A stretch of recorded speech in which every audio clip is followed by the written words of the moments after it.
अमित। नमस्कार, मेरा नाम राजेश है और हम सबसे पहले थैंक्स करना चाहेंगे सभी व्यूअर्स का जिन्होंने काफ़ी इंटरेस्ट दिखाया हमारे वीडियोस में जो लास्ट टॉपिक्स पे हमने कवर किए थे। एंड उसमें काफ़ी लोगों की क्वेरीज आई इस चीज़ को लेके कि सिनेमा किस लेवल का बनना चाहिए और सिनेमा में 3D अगर हमें चलाना है तो क्या करना होता है। एंड हमें कौन सी सिटी में किस लेवल पे फ्लोर कौन सा होना चाहिए, ग्राउंड फ्लोर होना चाहिए या फर्स्ट फ्लोर होना चाहिए। तो काफ़ी तरीके की आप लोगों की क्वेरीज हैं।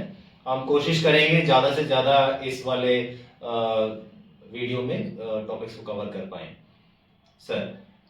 तो इनिशियली सबसे पहली जो क्वेरी आती है कि शुरू कैसे करें।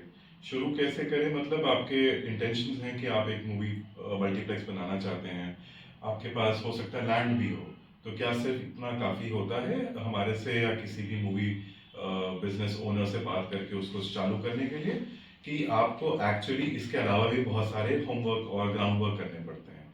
तो लेट्स फर्स्ट कवर ये वाला टॉपिक जिसमें कि सिर्फ land bank is not good enough, you have to have a plan. मतलब आपके पास एटलीस्ट एक आर्किटेक्ट का हेल्प एंड सजेशन होना चाहिए कि इस पर्टिकुलर एरिया में जो कॉम्प्लेक्स बनाएंगे या स्टैंड अलोन थिएटर बनाएंगे उसका होलिया कैसा है, उसका नक्शा कैसा है।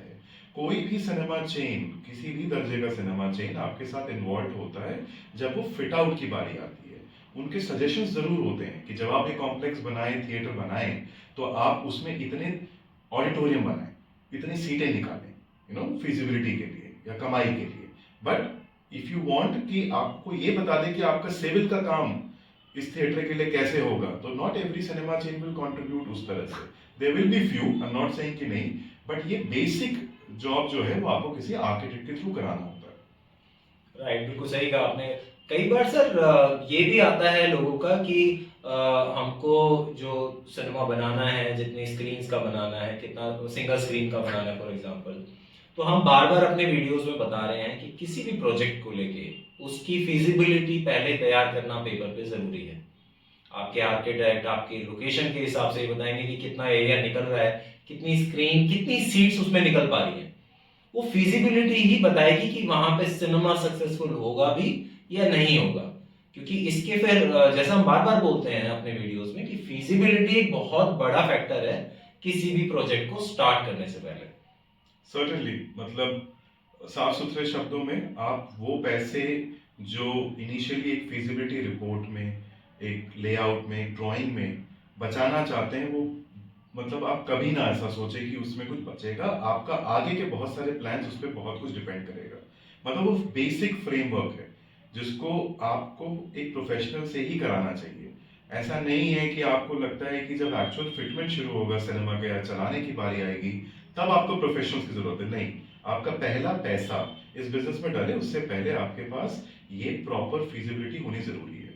लैंड है, कॉम्प्लेक्स है, कॉम्प्लेक्स के ऊपर का रूफ अवेलेबल है, एनीथिंग एंड एवरीथिंग वो पहले ही आपका ड्राइंग बोर्ड पे एक्सेल शीट में तैयार होना चाहिए, इससे पहले कि आपका एक नया पैसा बिल्डिंग में खर्च हो।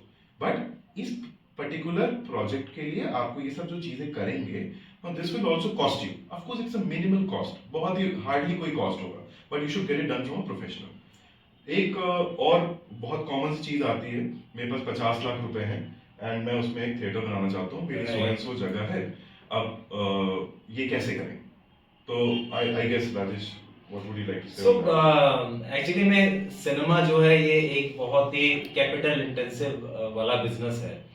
एंड हम अपने सारे ही दर्शकों को और जितने भी हमारे पास कॉल्स आती हैं हम ये उनको सजेस्ट करते हैं कि अगर आप ये बजट लेके चल रहे हैं तो इसमें सिनेमा एज सच नहीं हो पाता, उसकी वर्किंग ही नहीं बन पाती। इनफैक्ट अगर आप 50 लाख 60 लाख तक भी जाते हैं, 70 लाख तक भी जाते हैं, तो आपकी फिजिबिलिटी नहीं निकलती। आप एक बहुत छोटे सा कोई ऑडिटोरियम बनाएंगे जिसके की ऑपरेशनल फिजिबिलिटी नहीं बन पाती। कई बार हो सकता है आपने सिनेमा बना भी लिया तो उसकी ऑपरेशनल फिजिबिलिटी, जब मैं ऑपरेशनल फिजिबिलिटी कह रहा हूं तो पिक्चर मिलना ही अपने आप में चैलेंज हो जाता है।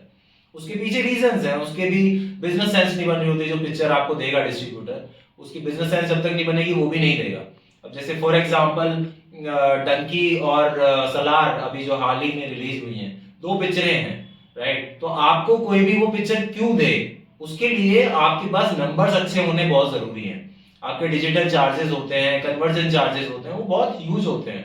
इतने की तो आप टिकट्स नहीं बेच पाएंगे जितने आपके चार्जेस लग जाएंगे। तो बहुत सारे पैरामीटर्स हैं जो कि देखे जाते हैं। ये थोड़ा सा हाई कैपिटल वाला बिजनेस है, तो 50-60 लाख रुपए में नहीं हो पाता, थोड़ा मुश्किल है, ऐसे नहीं हो पाता। मतलब मेरा तो यही इस पे 50-60 लाख रुपए में जो आपको बन के मिलेगा, उस हिसाब से उसकी रिकवरी वैसी नहीं होगी। अगर आपने कोई एक दिमाग में आरओआई किसी बिजनेस का रखा है कि 20-22-24% होना चाहिए, तो आपका खर्चा वो डिसाइड पहले ही कर देता है कि उसमें से वो उतना निकलेगा कि नहीं। सिंगल स्क्रीन में आपको मूवी के ऑप्शंस नहीं मिलते हैं। मूवी के ऑप्शंस नहीं मिलने की वजह से पब्लिक के पास ऑप्शंस नहीं होते, तो वो अपना खर्चा वहां आके नहीं करेंगे। और अगर वो सेंटर इस तरह फंस जाता है किसी एक मूवी को लगा के 2 हफ्ते चलाने की मजबूरी में, तो वो सेंटर फिर उसके बाद कभी पिक नहीं कर पाता, और एज एन आफ्टर थॉट आप उसमें दूसरा ऑडियो तो बना नहीं पाएंगे। तो instead of having a full fledged cinema जो कि सिंगल हो, आप स्मार्ट हाइब्रिड सिनेमा, जो हम बार बार कई बार मेंशन करते हैं अपने वीडियोस में, वो प्लान करिए। आपके ऑडिटोरियम्स मल्टीपल होने चाहिए, भले ही वो छोटे हों। एटलीस्ट आप ऑप्शन दे पाएंगे। एग्जैक्टली, सीट कम हो सकती है उसमें, बट आपके ऑडिटोरियम्स एक से अधिक होना बेहद जरूरी है, सो दैट आप मल्टीप्लेक्स एरा में हैं। इसको आप समझिए, मल्टीप्लेक्स का मतलब है कि आप यहाँ पे एक से अधिक मूवी एक बार में एक जगह पे चला सकते हैं। तो उसके लिए आपको एक से ज्यादा ऑडिटोरियम्स चाहिए। 50-60 लाख रुपए can get you theatres, can get you a cinema made, but will it be worth it? Depend करेगा कि आपकी जगह कैसी है, वहां की रिक्वायरमेंट कैसी है। But honestly, a new modern age, even a smart hybrid cinema is going to cost you much more than 50-60 lakh रुपए। तो as rightly said, capital intensive business है। Plan it well beforehand, आपका homework पूरा होना चाहिए। Always hire professionals, pay them। कोई भी आपको ऐसा कोई सजेशन मुफ्त में नहीं देगा जो आपके लिए बाद में काम आए। You will have to pay people for their expertise. Please pay them, get a professional report made and do a nice business out of it। 50-60 lakh रुपए अगर कोई इन्वेस्ट करना चाहता है तो आप किसी सिनेमा के रिवैम्पिंग वाले ऑप्शन पे जा सकते हैं। अगर आपके यहाँ पे कोई पुराना सिनेमा अच्छा चलता था एंड रिवैम्पिंग वाला है, तो उसकी फिजिबिलिटी पे हम लोग डिस्कस कर सकते हैं। अगर ऐसी कोई क्वेरीज आपके पास हैं तो आप हमें कमेंट बॉक्स में जरूर लिखें और हमें कॉल करें दिए हुए नंबर्स पे। Thank you. Thank you so much.